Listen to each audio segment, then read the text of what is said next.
Welcome to the Bookish Hour with your hosts, Sarah E. Burr and J.C. Kenney.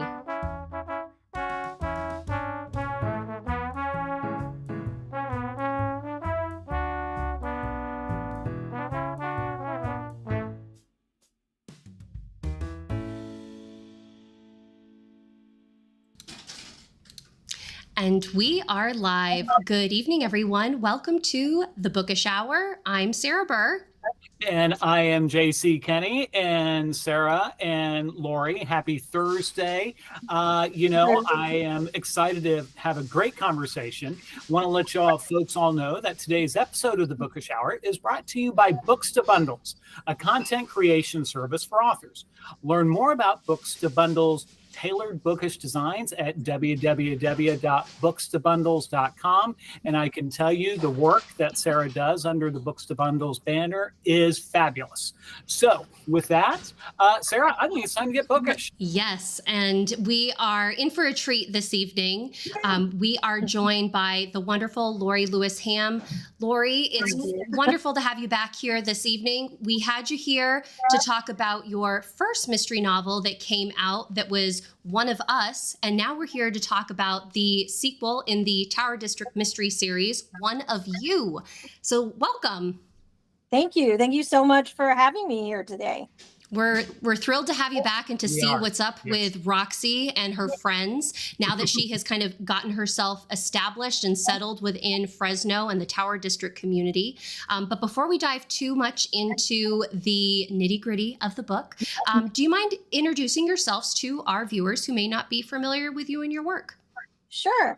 Well, I have been writing for a good part of my life. I had my first poem published when I was 13, and I published stories, poems, articles, worked for the local newspaper, and published, actually, my first mystery novel came out in 2000. It was a different series featuring a gospel singing amateur sleuth. Ooh. And then I started an online magazine, Kings River Life, that's kind of ate up my life for a while. And then I got back to mysteries again. Kings River Life's still there, but then I started the Tower District mystery series, and that first one came out in 2021. And I also have a mystery podcast. You're busy. You are so busy. I'm a new grandbaby now, so. Oh, well, congratulations on that. That's exciting. Folks here definitely know about Kings River Life because I always talk about the books that I've reviewed for them and how much I love them. So awesome. I'm so glad to be a part of that process because I've gotten to read some amazing authors through it. And I've gotten a few of my books reviewed on Kings River Life magazine, and that's always a date. No, that's a week maker. So, well, you've got one coming up soon, by the way. Awesome. Yeah. But enough about us. Tonight's about you. So, Lorie, could you maybe just kind of bring us up to speed? As you said, this is book 2 in the series. Features a fabulous sleuth, Roxy Carlucci, one of the greatest names in the history of literature, as far as I'm concerned. Kind of bring us up to speed, maybe give a quick recap of what happened in book 1 to get us to what happens to Roxy here in book 2. Okay, well, in book 1, Roxy was kind of having to start her life all over again. She had been a children's book author. She ran a pocket pet rescue, which is hamsters, guinea pigs, pet rats. And she lived on the coast of California, and that kind of all came apart on her. And she found herself not knowing what to do, and she ended up moving in with her cousin, Stephen, who's a PI, and happens to live in the Tower District of Fresno. And so she found herself there very quickly involved in a murder behind the scenes of a theater, a theater production. She was volunteering while trying to figure out her life, and the stage manager was killed. And so she found herself in the midst of that with her cousin trying to catch the killer. And then with the new book, and that was in the summer, and the new book is set in October in the Halloween season. And by this point, she is now a part-time entertainment podcaster and works part-time for her cousin's PI agency. So she's getting her feet, she's figuring out what she's doing now with her life. And in this book, they are both helping a friend of theirs, Clark Hallowell, who owns a local bookstore, put on a Halloween Mystery Fest, which is authors and plays and just a lot of Halloween mystery fun. And of course, there's a murder. Of course, there's a murder, Yeah. and we have it was kind of returning to this area, especially after reading book one and seeing the familiar characters that we've met. I was particularly happy to see Clark and have him return because he made an appearance as the playwright in book one.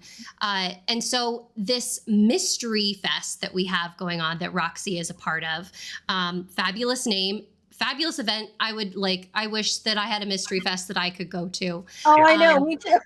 It's like, that's one thing that's like so fun about these, creating these books is that we get to come up with like the coolest festivals that our sleuths get to participate in, which is absolutely so much fun. And I'm curious, you mentioned that the book is set in October. What made you decide to kind of root Roxy in this particular time period? Like, why pick up here? Because I love Halloween. It's my favorite holiday, my favorite time of year. And it just seemed like it would be really fun, a fun setting. And it just puts her a few months, into her having moved there. Plus it gives a whole different atmosphere from the heat in the summer to, the fall. And actually, originally, I was jumping farther than that and moving to the spring and doing one on a real event called Rogue Festival, which is an arts festival. But, with the lockdown and everything, I was kind of just not feeling that. And so this was a more cozy, this is totally made up. The Rogue Festival is actually real. So I just came up with this idea, and it just felt like a lot of fun to enjoy Halloween in the book. Well, and speaking of which, one of the things that I thought was kind of a fun twist with the story is it's almost a reverse Murder, She Wrote plot, because the victim is, tell us about the victim. Yes. Well, the victim is a mystery writer, and I don't want to tell you too much for those of you out there who haven't read it yet, but she actually is an older, successful mystery writer. And to begin with, they're completely confused as to why anybody would have killed her. Mm-hmm. And, then, of course, we start finding out that nobody's quite what they seem. Now, I have to ask, Lorie, because you have worked so closely with mystery authors through Kings River Life and just being a part of the mystery community in general, I'm curious, these mystery authors that are featured at Mystery Fest, was there anybody that like you took real life inspiration from? Not too much, really. The one that writes the supernatural, I kind of got the idea from Juliet Blackwell. That's kind of was my first vision of her. But other than that, not really this time. They just kind of evolved as I wrote. Because I'm definitely a pantser. So then no Sarah E. Burrs in disguise. No authors were harmed in the making of this cozy. I do compare. You may remember the Latino writer. I make it kind of a Walt Longmire, Craig Johnson, but Latina. So there's that comparison there. But other than that, no, they're just all their own. I want to talk about your the references that you make in this book, because you make so many great cultural references and like pop culture references, which I thrive on. But I do just want to maybe put this as a little conversational, because I love writing about mystery authors in my own work. There's something really fun about connecting with it. And JC, in your Allie Cobb mysteries, you have Allie and her father had been working like with authors at their literary agency. I'm curious, like, what do you think, Lorie, what is it about authors that's so fun to write for us? Is it just because we're authors, or like, what do you think it is? That might be part of it, but I think also we're not just authors, we're mystery fans.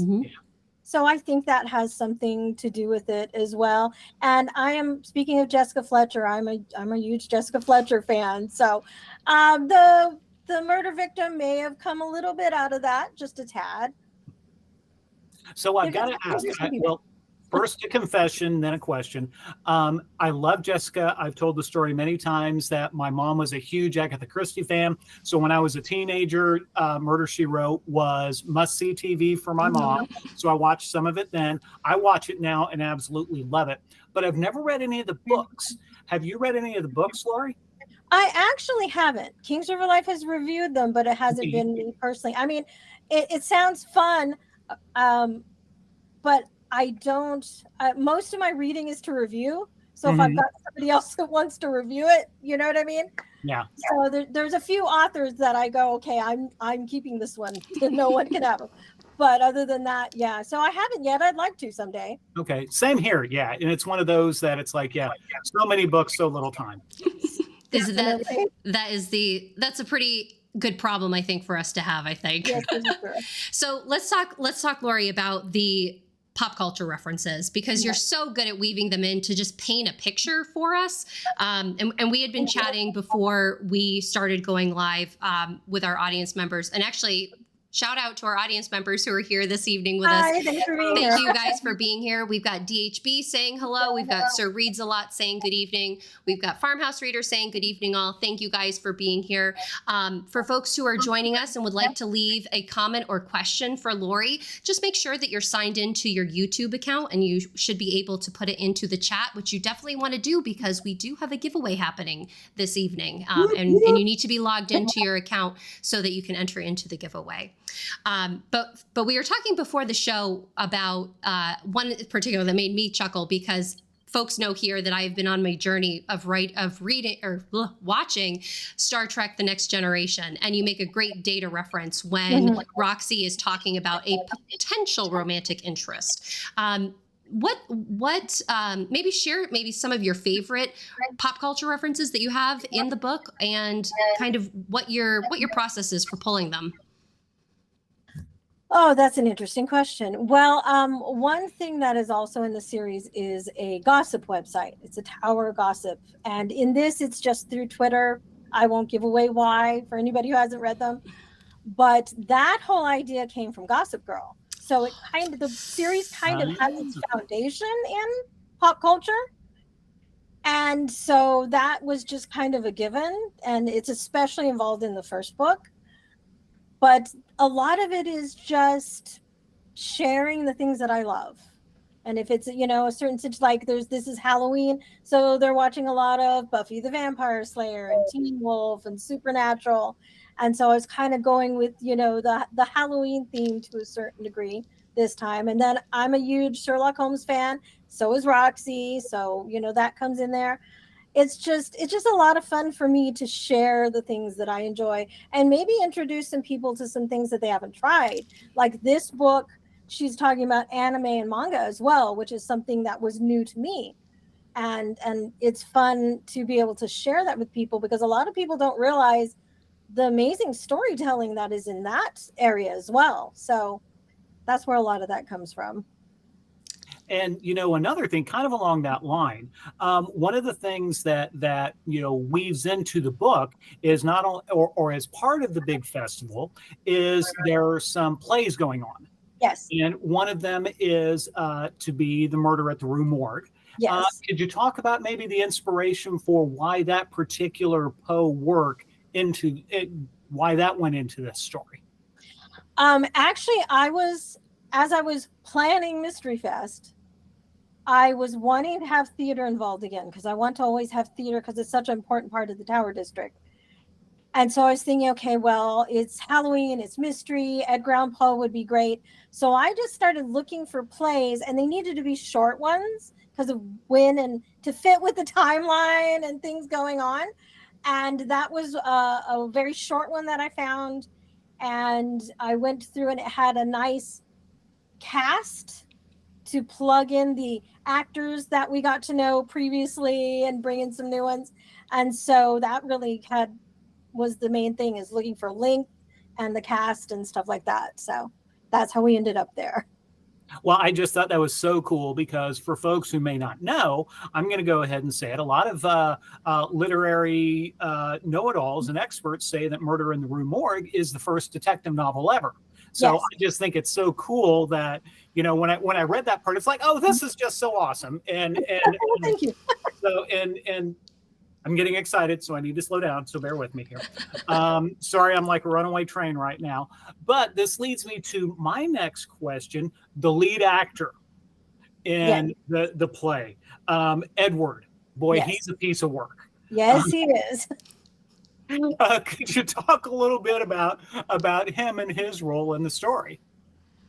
Well, he is married to the victim. He is also the publisher of basically all the authors that are at this event. So he feels like he wields a lot of power.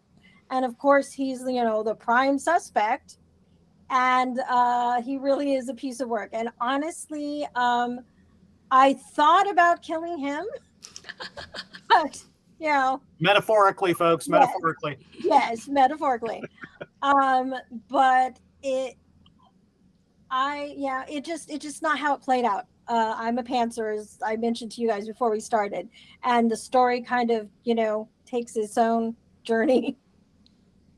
I would love to know. So the naming, we talk about titles quite a bit on this show, and you know, I love it when there's a theme to a series title, and you know, book one is One of Us.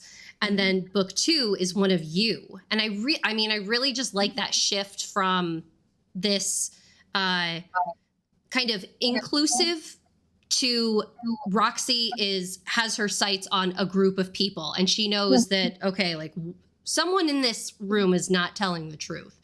Right. What kind of thought process goes into selecting your titles? Was it something when you were first like building out concepts of the series that you knew that this was going to be the names of your books, or is it something that's kind of organically come about and has tied together very nicely?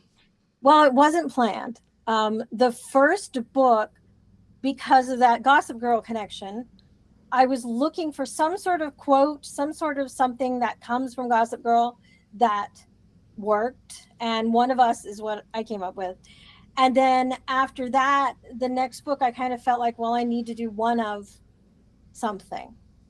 And speaking of cultural references, I don't know how many people have watched You. Joel Goldberg? Yes. Yes. Well, I know him from Gossip Girl. And I happened to be watching that latest season while I was trying to pick a title. And that One of You thing kind of came at me as like, oh, this is it. This is what it's going to be. And I have the third one picked, and then I'm probably going to take a shift away from that because these three kind of connect to each. I mean, each mystery is separate, as you know, but they do have a connection. Well, I just think, you know, just to kind of tack on to what Sarah was saying, I think, you know, starting with One of Us and then switching to One of You, there's an urgency in both of those titles. And the first one, it kind of makes you immediately feel, oh, One of Us. It's like, oh, you know, kind of that empathy kind of thing. But then One of You, that's like, okay, that a totally different tone. So, you know, I tip my hat to you because those are some brilliant titles. Oh, well, thank you. And the fact, I mean, I love the fact that it comes from your, like, this love of pop culture that you have and how it weaves in so nicely. So let's talk a little bit about Roxy and her kind of evolution from book one to book two, both maybe in a character standpoint, but also Lorie, like, how was it coming back to these characters and coming back to this series and working your way through this particular story after you had book one under your belt? Well, book one was a very long process. It took me about 10 years because of Kings River Life and just trying to start something new. And you know what that's like. It just, you've got so much you have to come up with, a world, even though it's set in a real place, you still have a world to develop. And so I pretty much went then when that one was done and started the next book. So I didn't have a break from the characters. So it wasn't that hard to just go into the next one. And I did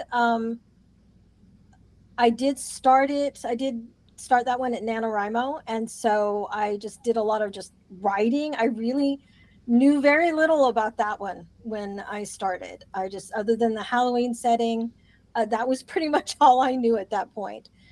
So it really wasn't that difficult to just have their life just keep flowing into that because I didn't take that break. Nice. I like that the kind of natural unfolding, at least for Roxy as a character. And talk to us a little bit about this podcast that she started, because it wasn't really on the radar in book one. How did it come about for her? Well, when I started writing the series, I wanted her to be a podcaster because it was something else that I knew about. It was something different. But in book one, she had so many things in her life that she was working through that it just didn't fit. It just didn't work. But so in this period of time in between July and October, it started coming together. And I was thinking I mentioned it as a possibility at the end of the first book. She was talking about doing it. And so it finally really fully developed for the new book. And I liked the idea with this of just, she's already doing it at that point, just jumping in and this is what she does, as opposed to still having her trying to figure it out. Because I think it fit in well. It helps her investigate and be able to ask questions. It ties into the Mystery Fest and the different characters. And it just felt like it worked well with this. And I like the name Tower Talk. I keep thinking, is there a way I can do something else with that, with podcast wise? But we'll see. So yeah, kind of along that line, that kind of makes me think that one of the things that we as mystery authors are told very early is that you have to figure out a way to have your amateur sleuth be, kind of be that busybody. Yeah. And so, so being a podcaster who, can you talk a little bit about Roxy using her podcast to kind of worm her way into talking to folks in this story? Well, she kind of has a double thing going here because she is also working as a part-time PI with her cousin. So that kind of gives an extra little bit there.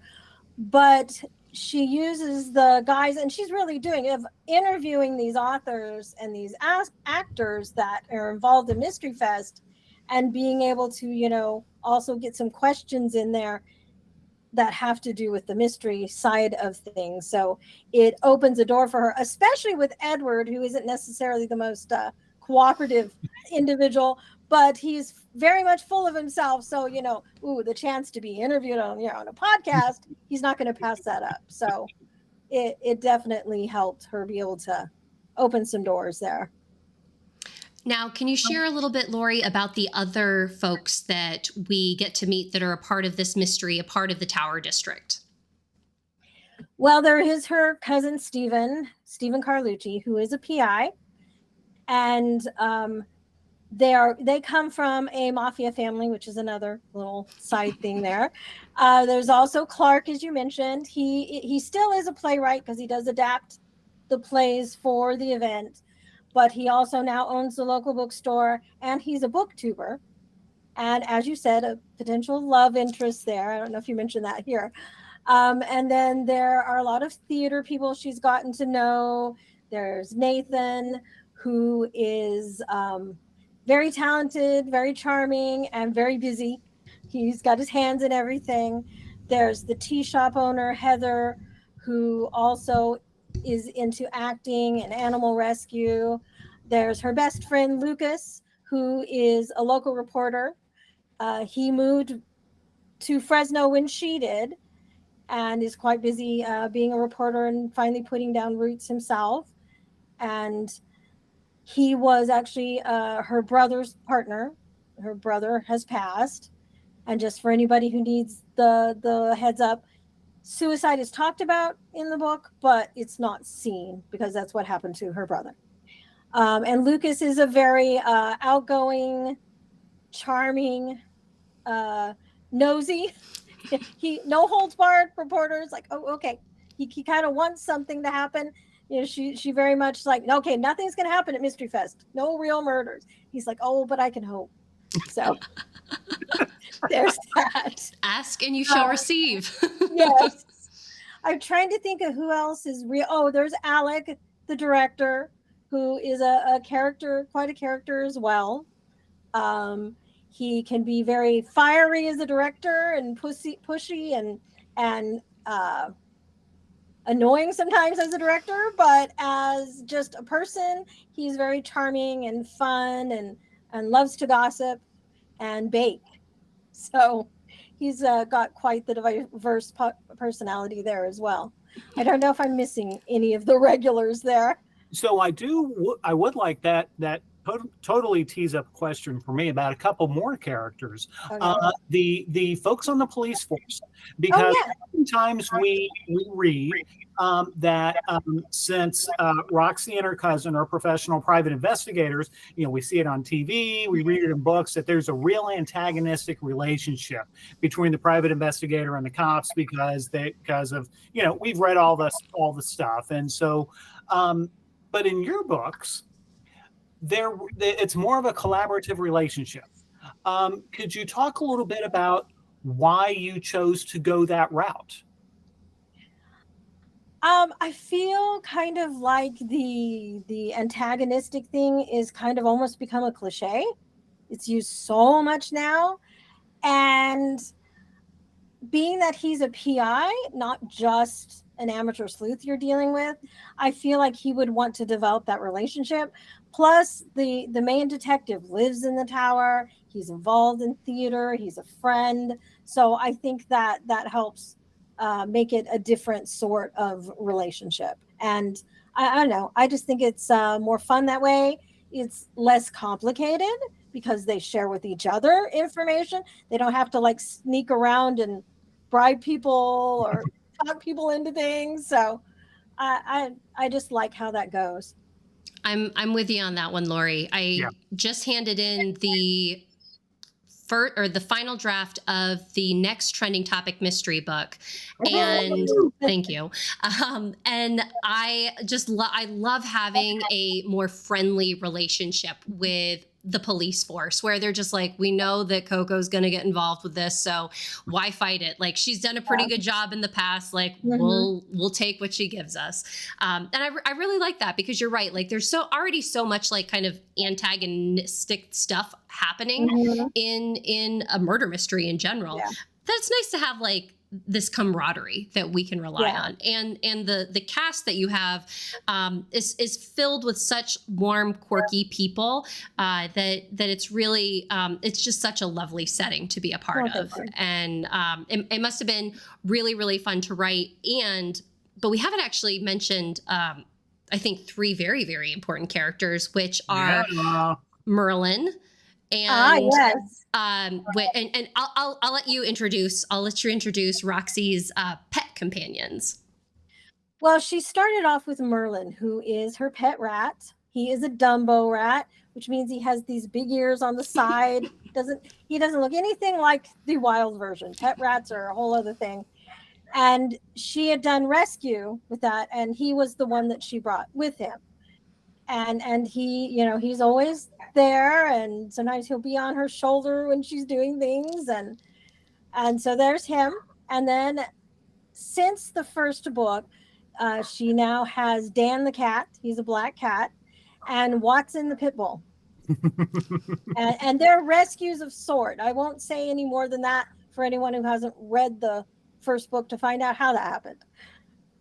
Well, and speaking of the first book, I heard a rumor that everybody watching, here's your assignment, that the first book may be on sale, and so everybody should go get it. Want to? Yeah, that'd be great. It's 99 cents on Kindle just to the end of this month. Nice. Okay, there you go, deal. folks. You got it. Yes. Well, I tell you what, it's I hate to be this person, but I'm the old dude, so I'll go ahead and do it. It's about half past. So, Lorie, this has been an absolute blast. But time does fly so much. I want to remind everybody, we've only got about 30 minutes left. You got questions, comments for Lorie, please make sure you, type them in. We want to hear from you. And I also want to take a second to remind folks that today's episode of the Bookish Hour is brought to you by Books to Bundles, a content creation service for authors with engaging social, easy for me to say, media images customized for you and your book. Books to Bundles allows you to focus on what you do best, writing. Learn more about the service offerings at www.bookstabundles.com. That's bookstobundles.com. And again, I tell you what, I have no visual or graphic ability whatsoever. I like to think I'm a decent writer. So, Books to Bundles really does let you focus on the things that you're good at, if you're somebody like me. So check them out. So Lorie, this has just been so much fun. But it's been fun for me too. Good. Since we've kind of had a little bit of a break, I'd like to kind of shift gears and talk about, Lorie Lewis Ham, entrepreneur who, doesn't sleep. Since we've been talking about actors and books and, some of those kind of things, could you talk to us a little bit about your podcast, your Mysteryrat effort, which is so cool? It blows my mind how you do that. Could you talk to us a little bit about that for folks who aren't familiar with you? Okay. It's Mysteryrat's Maze podcast, and it's mystery short stories and first chapters read by local actors. And I mean, it's that simple. And they don't just read them, they try to bring them to life. And it's been a lot of fun to put together and do. I direct it, pick the stories, and cast the actors and all that stuff.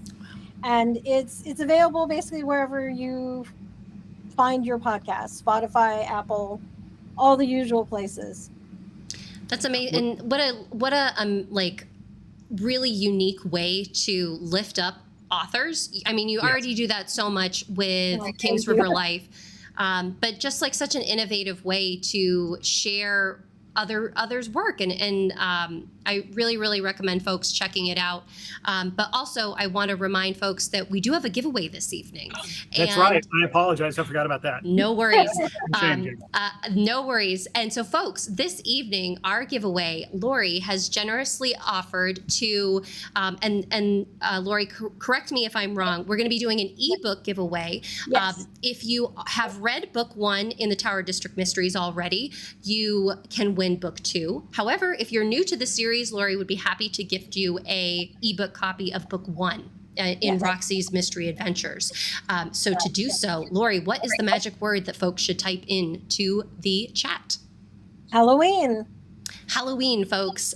Perfect for this time of year. Yes. So please make sure to type in Halloween. We will pull our winner's name at the end of the segment. So beyond, we made mention of Kings River Life and sung its praises about how wonderful it is and just how much it lifts authors up across the community. I would just love to know, Lorie, what made you start this?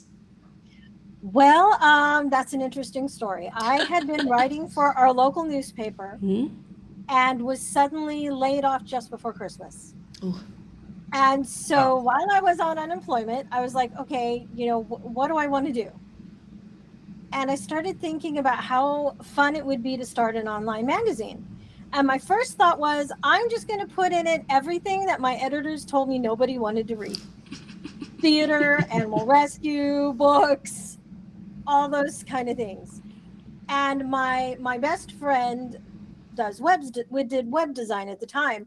And so she said she would design it and then I would handle, all the other stuff. Of course, it ended up being way more work than either one of us imagined.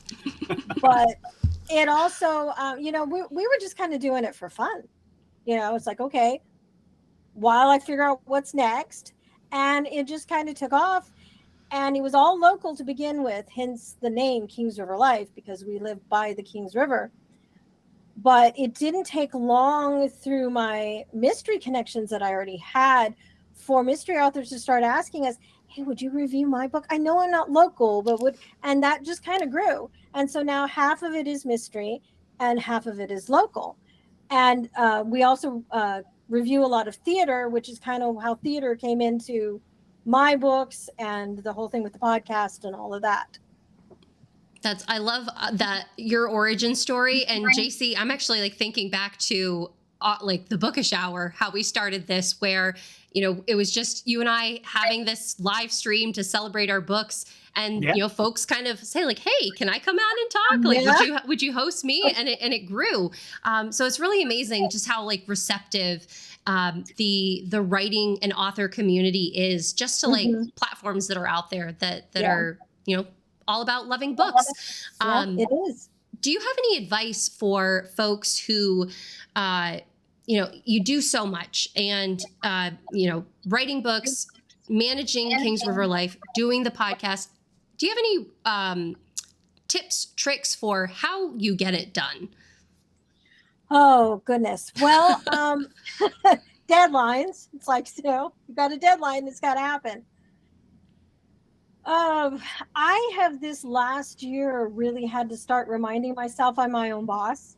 So if I need to tweak something, you know, my attention needs to be here, then maybe there'll be a shorter issue. Maybe we've taken a few breaks from the podcast. Not, you know, it's not gone, but we've taken a few breaks different times. And I think reminding myself of that has been a huge help. And I don't know, I've just always been deadline driven. Maybe that comes from writing for a newspaper. And so, you know, I've got a deadline and I have to meet it, whatever it takes. So, you know, along that line, it strikes me that, you know, you're, especially with the Kings River Life effort, you're really a real life cat herder. And it's kind of a joke, but I think it's also got to be true. You know, since we are seeking your advice, because you've done so much, and you know everything you do is fabulous. Can you talk about, or again, kind of Sarah's touching off of what Sarah asked? Can you give some advice when you're, because one of the things that you do, as Sarah can tell, is you offer. You have a large number of folks who review books, for example. Yes. How do you keep all of that going? You know, and I'm not looking for any TMZ dishing or anything like that. But let's be honest, you're dealing with a lot of people, you know, all the time. That can't be easy. No, it's not.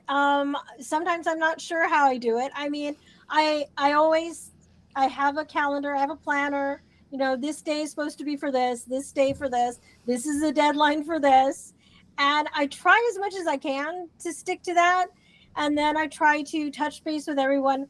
I usually plan a month at a time with Kings River Life. So then I go through and I plan it, and then I check in with all the reviewers and writers. Okay, does this work for you? This is your deadline. And then most of the time they come through for me. Every once in a while, you know, life interferes and you've got, I can't, okay, let's see if I can flip this around. But I think really reminding myself that I am my boss and that I can change things if I need to, helps a lot. But yeah, that calendar, I know it's paper, which a lot of people don't use paper anymore. And I also have a ton of lists on the computer too. I have my most urgent to-do list. Okay. And then there's other to-do lists. Like this stuff has to happen this week. And I try and focus on the things that are actually urgent. I try not to think as much ahead when I don't have to. But yeah, it doesn't always work. With the podcast, I definitely have had to get more flexible with myself, because you're working with, you know, actors who have other things to do and all this stuff, that I had to kind of loosen up the reins just a little and go, okay, we're going to air this when it gets done. Unless it's a holiday one, then, you know, we're kind of stuck. So I'd say, you know, be organized, but also be flexible with yourself and allow yourself some give. Like this book was supposed to be out last October. but that didn't happen. So you just accept, okay, this is when it's coming out, and you pivot from there. That's very good advice, Lorie. And Yes, absolutely. I'm curious, with all that you have going on now, how's book 3 coming? Have you started? How are you letting it? It has a title simply because that's what's left. It's one of them. So it has a title. Oh, man, one of them. It has a setting. It's taking place in the Rogue Festival. And I have notes here and there, just a few vague ideas, but I have not had time to sit down and write it. I'm hoping maybe next month I can at least start. I don't have as many events, but I think I said yes maybe a few too many times lately. But that's my hope, either in November, December, to actually be able to sit down and start really working on it.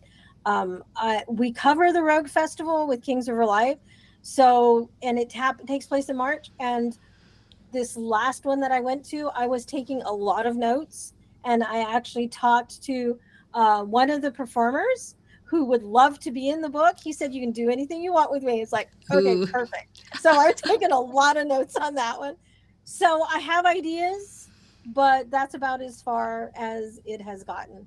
I realize that my question is a double-edged sword, because when I get that question after I've just released a book, it's like, come on, guys, give me a moment to breathe. Yeah. But as a reader, it's like, we want more, we want to know. And so it's always like, I have to ask.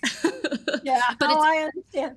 It's very good to know that there's a plan in the works. We've got our title. So it'll be fabulous when the time arrives that we get to celebrate its release. Well, thank you. And I have a thought for book 4, but I don't know beyond that. I purposely called it the Tower District Mysteries instead of Roxy Carlucci, because I would like to maybe feature some of the other characters. Ooh. She'd still be there. She'd still be part of the story. It just wouldn't be her point of view. So I'm toying with that idea after these 3. Well, that's really cool. And I do want to say that Farmhouse Reader chimed in when you were talking about, kind of giving yourself grace and things like that. Farmhouse Reader said that's good life advice too, not just for work, but for life. So, True. Yeah. So one of the things that I just want to say you're awesome. Oh, thank you. You guys are too. I'm ready for a nap just listening to everything that you do. That wears me in.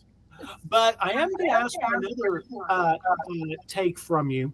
You talked about just now that the fact, okay, well, book 3, you got some ideas, you'll get to it at some point. When you get to the writing, when you get into the writing mode, do you have some sort of schedule or routine or like a goal that you want to try to reach? What do you do, because you're so busy, to keep that process moving forward? Well, actually, what helped a lot with the second book is Sisters in Crime started having write-ins where a group, get together and we chat a little bit and then set a timer for 30 minutes and we write, and then chat and then write. And that helped me immensely. And I'm hoping to take advantage of that again with this next book. I have been watching the grandbaby at the times of the write-ins lately. But I'm hoping, because that really helps for me. I know, some people think, well, I have to be in the right mood or whatever, but I think especially coming from, I'm used to deadlines, that, if I just sit down and just write something, that really helps a lot. And I try not to give myself specific daily goals or weekly goals or anything like that, just because there's so much going on. And I think it would just be too stressful with everything else. Maybe if I was just writing, but as it is, it's more a matter of, I really would like to get this book done by that kind of thing. I'm hoping to not have this one take super long, but we'll see. We've got DHB asking in the chat, how do you prioritize what gets rescheduled when you find that the schedule's been too full? Well, it depends on in what area I do that. Like I said, I've got my most urgent to-do list, but then I have ones right at the very top that absolutely have to happen this week. Like it just has to, some way, shape, or form. But then if I feel like I need, like you said, that's shifting. It depends. If there is an event we're covering that is time sensitive, that still has to happen. If I feel like a book review is time sensitive in some way, like, the author's counting on it happening here, okay, that becomes a priority. I think that the podcast is probably the one that gets pushed the most. And I think because it maybe affects less people's lives. Does that make sense? Mm-hmm. It's still going to be good for the author if it's this month or 2 months from now or 3 months from now. And so as long as it's not a holiday one, as I said, we're facing that now.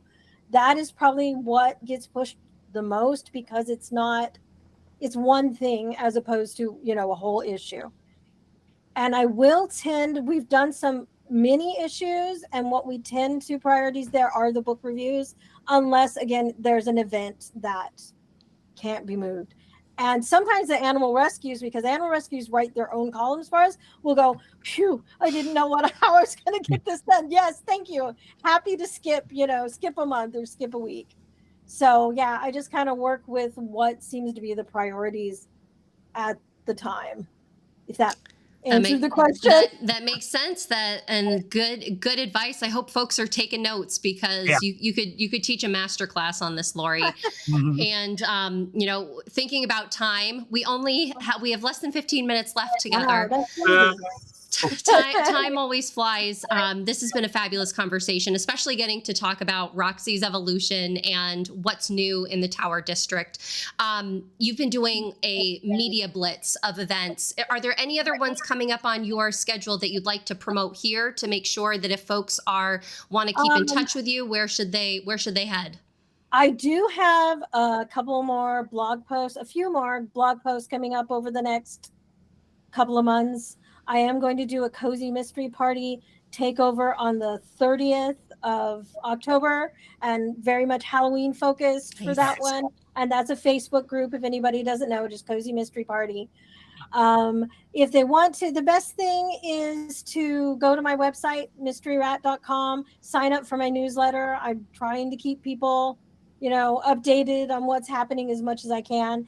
If anybody happens to be local, I'm going to be doing a book signing at Hobbs Grove in Sanger on October 23rd at 6:30 to 9. That's actually a real life place that's in the end of this latest book. Nice. Well, and I got to share this with you real quick here. DHB and I think we are somehow, we're like spirit animals together, because DHB chimed in saying, you're making me tired with the decision tree for your rescheduling. So, with a lot of great emojis too. Yes, absolutely. Lorie, I know, like Sarah said, our time is short, but I do want to take a second to also thank you for your community, for your commitment to community theater. That really comes through in your writing and in Kings River Life. I'm a huge fan of community theater here. I love Broadway across America. I'm not a big shot like Sarah, who lives just outside of Broadway, so I can't do those kind of things. Yeah. But I want to say thank you for shining a consistent light on community theater, because it is a fun, affordable way for folks who love that experience to be able to go and enjoy themselves. Well, you're very welcome. I'd like to do a rapid fire question with us all. What is your favorite community or regional theater production that you've seen? Oh, goodness. That is or just tough. Your favorite show in general. I love Spring Awakening. Ooh, that's a good one. I love Rent. Rent has a very special place in my heart. I absolutely love that one. Phantom of the Opera. I'm trying to, now that I'm on the spot, I'm blanking on titles. There've been some, Jersey Boys is a lot of fun. Local company got to do that one this summer, and one of the actors actually that's featured often on the podcast, he's the last 2 episodes even, Sean Hopper was in it, did an amazing job, and that one was a lot of fun. I saw the Broadway Across America version a couple years ago, and it was fun to see a local production. They did an amazing job of that. So that's a few. I love the musical Lestat, but very few people have seen that because it bombed on Broadway. But I saw it in San Francisco with my brother, and it's actually Elton John did the music. So I'm like was shocked that it didn't make it. Yeah. I think they should have taken it and played it in New Orleans instead of New York. Yeah. But that show is an amazing show as well. Not that anybody can go watch it, but. JC, what about you? Do you have a favorite one? So probably my favorite musical of all time has to be The Music Man, because when I was a senior in high school, I played Harold Hill in the spring musical. Okay, got that out. My son played Harold Hill as a understudy and got to go on for a weekend locally. Nice. I got to see traveling Broadway Across America production of Once, which I absolutely fell in love with. As far as I got to see a televised version of Come From Away, which left me in tears. Oh my God, what a beautiful story. That is just incredible. And last year, I got to see a community theater production of Fiddler on the Roof, which I had not seen that before. That was amazing. That was fabulous. So that one cycles through around here a lot. Yeah, and a great history lesson, you know, and so that was great. So how about you, Sarah? Well, fun fact, I was Golda in my high school production of Fiddler on the Roof. So I love that. I love that show. One that is dear to my heart is Nonsense. Is absolutely hilarious.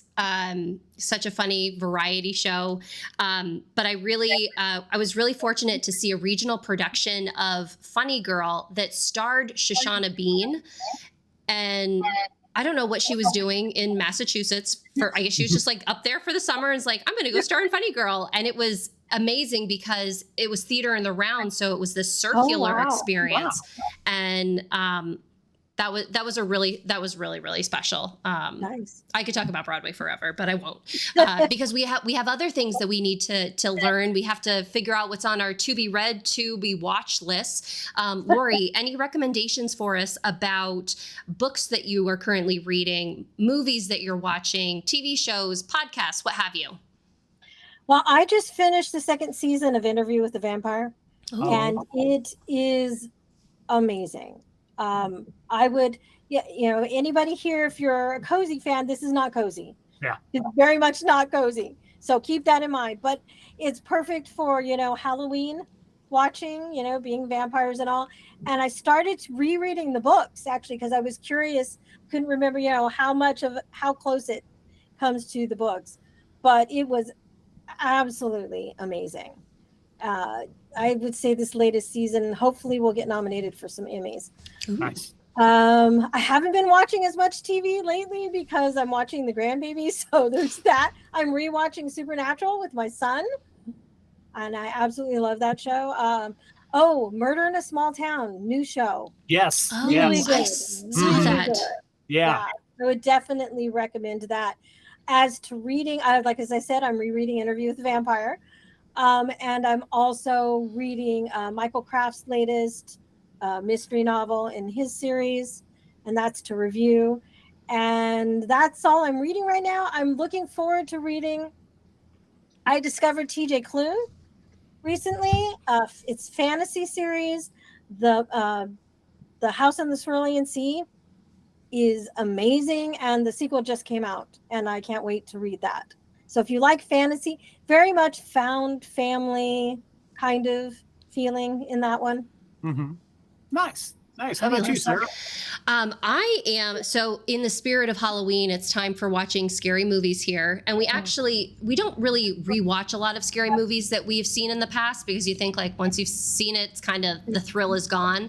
But we actually rewatched As Above, So Below recently. And just to see like what it would be like would it still be spooky if we watched it again. And it was. I think that's got to be one of my favorite scary movies. It's just so good. It's about people who go into the catacombs of Paris in search of the Philosopher's Stone. And it's like a documentary footage shot like type. a found footage kind Exactly, of thing? exactly. Great story. One that I kind of I talk a lot about how much I love true crime and listening to true crime podcasts, watching true crime stuff. But we were watching the Monsters on Netflix that was about the Menendez brothers. I saw that. I could not, it was too creepy for me. And that saying, I've listened to so much stuff. And I was like, there was something about it that I was like, I don't think I can Okay, I'm going to watch stay it. away from that then if it's too creepy for you. It was very, very disturbing. But it was because I think the actors were just so good. It was wild. So if you're interested in learning their story or seeing their story kind of through their perspective, like give it a try. But oh my God, it was creepy. But listening wise and not in any way, well, it could be a horror show depending on how you look at it. But I've been listening to Assembly Required with Stacey Abrams. It's a new podcast that she has out. I love her, and I love that she's a Trekkie. Like she's like she fully leans into all of her like nerdy side. But I mean, she talks about the problems that our country is faced with, and it's making me feel a little bit more informed, and really, really appreciating her perspective and the steps that she gives to be a good citizen. So again, it's called Assembly Required with Stacey Abrams. And I think that's it for my recommendations for now. JC, what about you? Well, I got a question for you, Sarah. Have you watched Mindhunters? Oh, yes. Okay. Yes, love it. Love it. Okay. However, I will say that Mindhunter gave me a complex for the rest of my life about car crashes and TV shows. Okay. Oh, really? Oh, real quick. Speaking of Trekkies and podcasts, I have been listening to Inside of You. It's Michael Rosenbaum's podcast. Yeah. And he's interviewing Michael Dorn, and it's been very fascinating. Nice. Oh, okay. Nice. That's a really good podcast. I used to listen to it when I actually had to go into the office for my day job. It's a lot of fun. Michael is a good interviewer. Oh, he is. Yeah. Okay. Well, I'm just going to go ahead and jump in here real quick without anybody asking me because I did ask you. I turned 59, and so it's almost my birthday. So there you go. Happy birthday! Happy birthday! Product placement there. Buy my book. No, go buy Lorie's book. It's 99 cents. Then after that, go buy the second book. There you go. As far as what I'm watching, I watched the first episode of the new Matlock. That was interesting. Oh, I did too. And I'm really curious to see where we go from here. Yeah, me too. I'm a little kind of honked off because I think they're kind of ripping off on the name, but Kathy Bates is wonderful, and so I think it's going to be worth it. So I can't wait to see where we go. I think the next one is what Lorie maybe October, not this Sunday, but a week from Sunday. I think something like that. Yeah. So that was really cool. Sarah, to your point, when I was a kid, I watched the horror flick The Thing, 1982 classic horror. I saw it in the theater as a teenager, scared the snot out of me, literally jumped out of my chair at one point. For 40 years, I was too scared to watch it. But finally, last weekend, I watched it. I did not jump out of my chair this time, but man, it was so good. And Kurt Russell's hair is gorgeous. So it's if you're looking for good sci-fi horror, it's a little. I mean, it's John Carpenter. It's kind of a little bit gross at times, but man, what a great, suspenseful, good monster flick for this time of year. Kind of along that line, what I've been reading. Been reading a book called One of You. So anyway, there you go. Another plug. It's been so much fun. But I also, as part of Spooktober, started reading Dead Silence, which is a book by S.A. Barnes. It's imagining if a crew of a small recovery spaceship finds the remains of the Titanic in space. Oh, interesting. Yes. Some huge luxury space cruise liner is discovered 20 years after it was lost in space. Over 600 people allegedly died. Wow. So we'll see. If you see us in 2 weeks and I have real bags under my eyes because I couldn't sleep because I was too scared to fall asleep after reading Dead Silence. So I'm going to stop yammering.